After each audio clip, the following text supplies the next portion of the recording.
Undangan tanpa apa, Bapak Ibu semua sudah hadir di sini, karena itu saya ingin mengucapkan terima kasih. Sekarang kita lihat, rakyat Bojonegoro bukan rakyat pemalas. Saya sudah memulai merintis membangun embung waduk Dam Bojonegoro Gerak, kemudian beberapa embung sudah kita mulai bangun. Kalau Allah mengizinkan saya dipilih kembali oleh rakyat dan dipercaya, maka embung dan waduk itu akan kita teraskan pembangunannya supaya produksi padi kita bisa naik 300 sampai 400 ribu ton ke depan. Amin. Ya. Karena itu adalah cara yang paling gampang untuk menolong rakyat Bojonegoro. Kalau ada duit 50 miliar kita pakai bangun kantor lantai 11 misalnya, itu hanya melahirkan kegumunan, tapi tidak berdampak apa-apa buat rakyat. Pegawainya yang di atas tapi rakyatnya tetap di bawah. Karena itulah maka uang itu harus kita gunakan untuk menolong rakyat. Dan mandat undang-undang tahun 2015, seluruh rakyat Indonesia, rakyat Bojonegoro ini, asal pemerintah daerahnya mau, harus semua dijaminkan di asuransi. Yang tidak punya duit harus dibayar oleh pemerintah kabupaten. Ya, maka uang rakyat itu kita pakai itu. Dulu ketika saya awal menjabat dengan Mas Hartono, ada tanggungan hutang yang lumayan besar, 350 miliar. Alhamdulillah tahun ini hutang itu sudah lunas. Sekarang kita store 72 miliar, ternyata dapat tambahan 3 miliar, jadi 75 miliar saham kita. Dari penghutang terbesar, alhamdulillah Bojonegoro sekarang menjadi pemilik saham nomor 4 terbesar di Jawa Timur. Lalu apa yang bisa kita lakukan? Kita bisa meneruskan sekarang lewat jam keseda terus. Kita juga bisa menolong anak-anak kita supaya bisa sekolah lebih baik. Karena dengan kualitas pendidikan itulah maka anak-anak kita bisa menghadapi keterbatasan dengan baik. Kalau kita hitung tahun 2014 paling lambat, seluruh biaya SPP, SMP, SMA, SMK, aliyah, negeri swasta sudah bisa ditanggung oleh Pemkab kalau kita mau. Alias rakyat tidak lagi dibebani SPP untuk tahun-tahun yang akan datang. Ya. Saya sudah hitung dan anggaran itu cukup, tinggal kemauan politik kita semua. Asal kita mau, insya Allah bisa. Bahkan untuk anak-anak yang pintar, anak-anak yang miskin tapi pintar, ada 100 anak pun kita bisa kasih beasiswa perguruan tinggi full.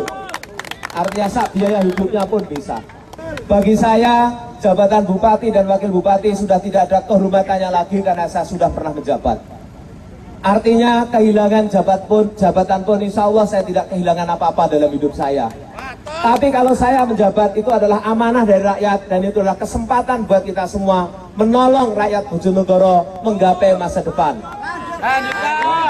Saya tadi sebelum ke sini khutbah Jumat di Masjid Nurul Muttaqin Al-Muttaqin Ngasem.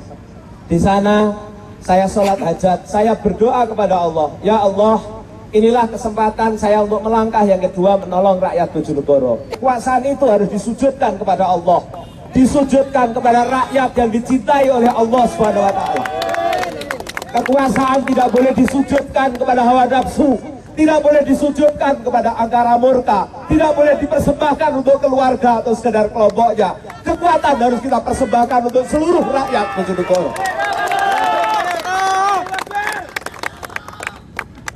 Saya percaya kepada saudara-saudara dan semua rakyat Bojonegoro. Ketika wartawan tanya saya ingin menang atau ingin kalah, saya tidak menjawab karena semua sudah saya serahkan kepada rakyat. Apakah ingin sekali putaran atau 2 putaran, buat saya tidak lagi menjadi masalah. Karena semua sudah saya serahkan buat rakyat. Buat saya menjabat bupati adalah pengabdian, inilah ibadah saya. Saya ingat nasihat buat saya kepada saya, jabatan itu pinjaman. Tidak ada yang patut dibanggakan dengan jabatan ini. Jabatan harus disujudkan buat rakyat, karena mengabdi dan menolong buat rakyat, bukan untuk siapa-siapa.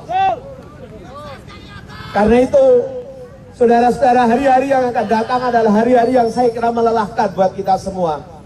Mari setiap kesempatan kita pakai untuk meyakinkan bahwa langkah-langkah yang kita pilih bukanlah untuk ego, bukanlah semata-mata untuk bangga-bangga, tapi kita persembahkan untuk masa depan rakyat.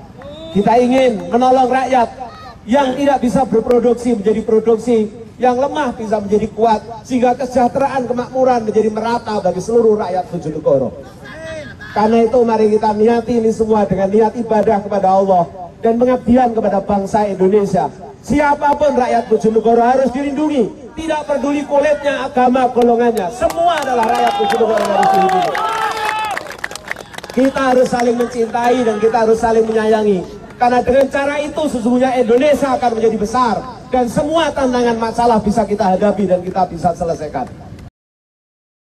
Allahumma ja'alnal ghalibina, Allahumma ja'al man nafa'al mana wa amala lil ummah. Wassallallahu alaihi Muhammad sallam. Subhana rabbika rabbil izzati amma yasifun. Wassalamun alal mursalin walhamdulillahi rabbil alamin. Amin amin ya rabbal alamin. Menangkan.